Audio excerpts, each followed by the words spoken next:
Hi, Marion. Hello. Really nice to see Good you. to see you. So, This is my partner James. hi, James. Nice to meet you. Nice to Welcome. meet you, Glad too. you could make it today.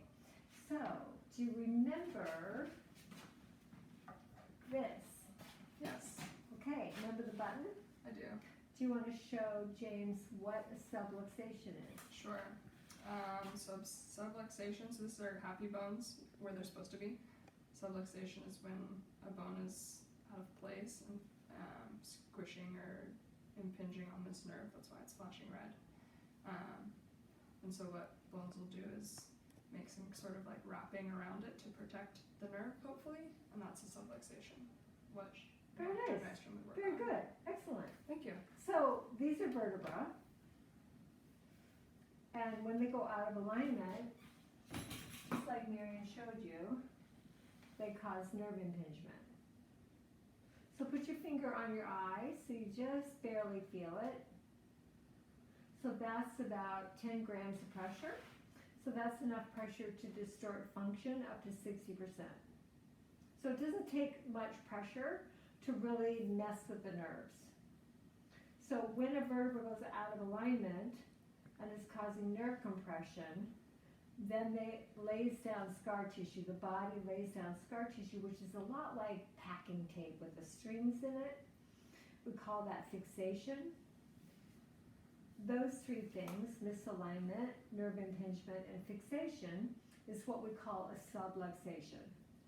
So as a doctor of chiropractic, what I do is I try to correct these, which is different than Western medicine. So we don't do drugs, we don't do surgery. We change the position of your spine to affect the central nervous system and the spinal cord. Does that make sense to you?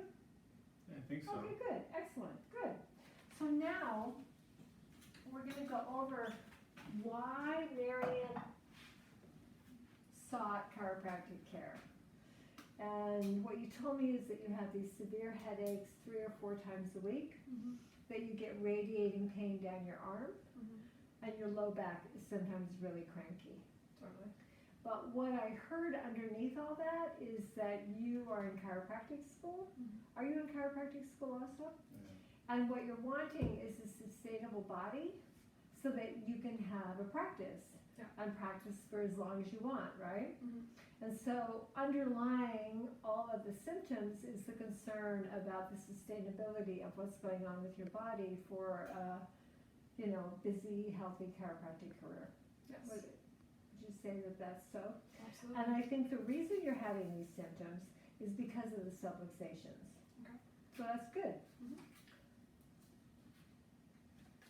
This page describes in more detail what a subluxation is, right? So it talks about the symptoms. This is a reverse curve neck. The person's facing this way. This is a normal curve. So now, let's just look at your films for a minute. Why don't you guys both come up here, and we're going to look at your x-rays from the side. So this is the neck. This is the mid-back, and this is the lower back.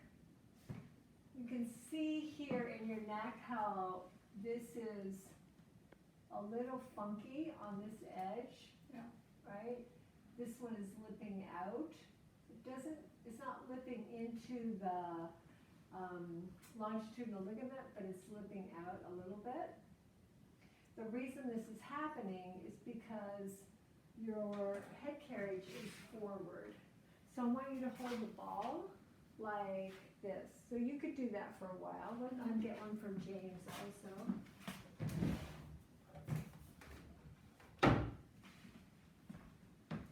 So hold the ball like this. You could do that for quite a while. Yeah. So your head weighs about 12 to 15 pounds. Okay. Okay, now hold the ball tight and keep your elbow where it is and start to go like that. That changes the dynamic, right, of your wrist and what's happening. So it causes a lot more tension and pressure here. And what would happen if you had to do that for 20 years?